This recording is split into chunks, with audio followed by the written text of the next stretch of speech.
El 2020, sin duda, ha sido un año básicamente incomparable a sus antecesores en esencialmente todas sus características. Nuestra forma de socializar, aprender, convivir y definitivamente entretenernos ha cambiado de gran manera en lo que pareció un abrir y cerrar de ojos gracias a la llegada del distanciamiento social impulsado por la pandemia mundial del COVID-19. Como es de imaginarse, el efecto ciertamente causó ciertas repercusiones en el mundo del entretenimiento en general. La industria cinematográfica, por ejemplo, sufrió graves retrasos en la filmación y producción de películas programadas para estrenarse este año. La industria de la música vio desaparecer la idea del concierto como lo conocemos, con el fin de evitar aglomeraciones de personas. Y por supuesto, la comedia, o más bien, una de las mejores formas de presentar a la comedia, el stand-up, se vio enteramente en una encrucijada de incertidumbre y una búsqueda de alternativas viables para seguir haciéndonos reír. Desde hace algunos años, la idea del formato podcast ha sido popularizada dentro del espectro de la comedia venezolana, quizás en gran parte por la censura que tuvieron que sufrir muchos de los medios de comunicación habituales, como radio y televisión, y quizás también por la efectividad innata que posee un espacio de libre expresión verbal para hacer reír.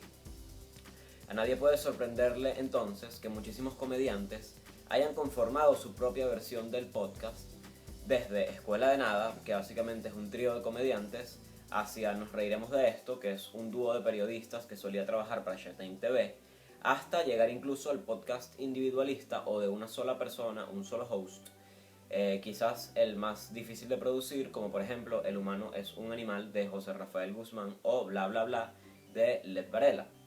Por esta misma variedad que existe en el mundo de los podcasts actualmente, encontrar uno nuevo, relevante, entretenido y con una propuesta refrescante se hace un tanto difícil.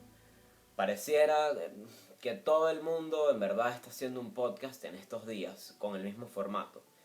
No tiene ninguna visión particularmente, digamos, fresca o innovativa y se ha comenzado incluso a sobresaturar el mercado de los oyentes.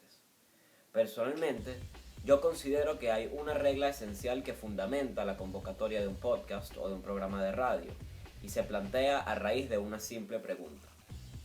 ¿Qué razones tengo yo para escucharte a ti? ¿Por qué no invertir mi tiempo en escuchar a otro de los tantísimos podcasts? ¿O realmente qué es lo que te hace resaltar a ti sobre la multitud?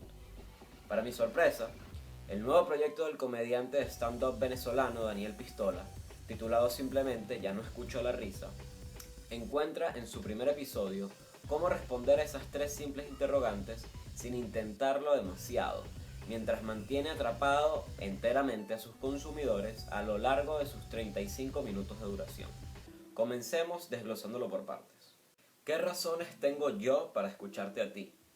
Ya no escucho la risa es un podcast que es llevado enteramente por Daniel Pistola, sin invitados, sin un crew o un set de producción impresionante, nada. Es simplemente Daniel sentado frente a un escritorio con unas fichas en la mano y un micrófono. Simple. No es un comediante precisamente conocido a gran escala. De hecho, él mismo explica que se gana la vida en la ciudad de Madrid haciendo de dentista, y su currículum como comediante no va mucho más allá de algunas rutinas cómicas, algunas participaciones en el proyecto de comedia de Santo Robot y El Mostacho, además de una persistente presencia en Twitter, donde de forma constante publica e interactúa directamente con sus seguidores. Entonces, planteamos la pregunta, ¿qué razones me da a mí para escucharlo a él? La respuesta es bastante simple y se resume en una sola palabra: autenticidad. Si existe una sola palabra en nuestro lenguaje para describir a un personaje como Daniel, es auténtico. No intenta pretender ser alguien más, no intenta hacerte reír con chistes que parecen premeditados y se sienten chatos. No da la impresión de intentar atrapar a sus oyentes con grandes valores de producción o investigaciones al tema. No, todo lo contrario. Es una persona que constantemente explica la poca preparación que tiene para informar, al ser simplemente un odontólogo que casualmente tiene el talento de hacernos reír. Es un comediante que se siente sincero y centrado en todo momento, y sus idiosincrasias y su manera de ser es precisamente la razón más interesante e importante para nosotros como consumidores. Lo cual nos lleva a una siguiente pregunta. ¿Por qué invertir mi tiempo en Ya no escucho la risa sobre otro de los tantísimos podcasts. Relacionado a lo que planteamos inicialmente, si el podcast nos da una razón para escuchar a su locutor, ya vamos bien encaminados a formar una elección predilecta. Sin embargo, en un mundo tan competitivo como el del entretenimiento, hace falta más que un buen host. Ya no escucho la risa evita caer en la sobreinformación o en el bombardeo de contenido y simplemente se ciñe a su propósito, hacerte reír.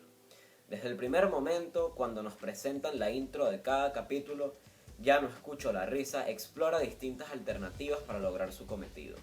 Desde el uso de llamadas telefónicas en broma, hasta chistes que van acompañando cada tema que se discute, incluso al extremo de compartir anécdotas personales y notas de voz que funcionan como acompañantes para rematar a las bromas. El formato es variado y de bajo presupuesto, y junto con la autenticidad y la confianza de Daniel, terminan formando básicamente una amalgama perfecta para hacerlo sentir distintivo entre el resto, dándonos suficientes razones para seguir eligiéndolo entre tantos, lo que nos lleva a un punto conclusivo. ¿Qué es lo que hace resaltar a este podcast sobre todo el mercado de los otros podcasts?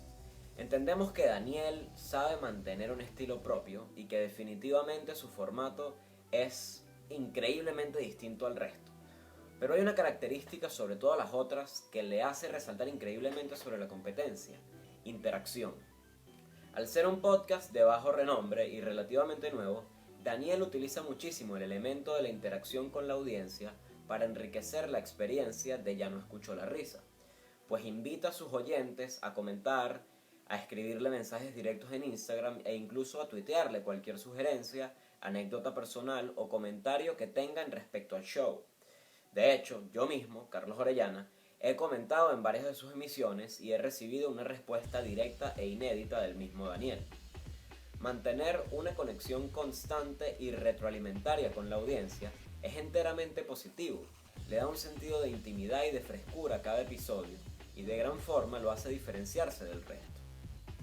Entonces, a manera de conclusión y en resumidas cuentas, es un podcast que sabe mantener su esencia propia, que entiende sus limitaciones y las convierte en características únicas del mismo, es decir, las torna a su favor y que además de todo sabe conectar con la audiencia a través de la pantalla de un computador, televisor o celular, aun cuando Daniel mismo ya ni puede escuchar nuestras risas como en el escenario.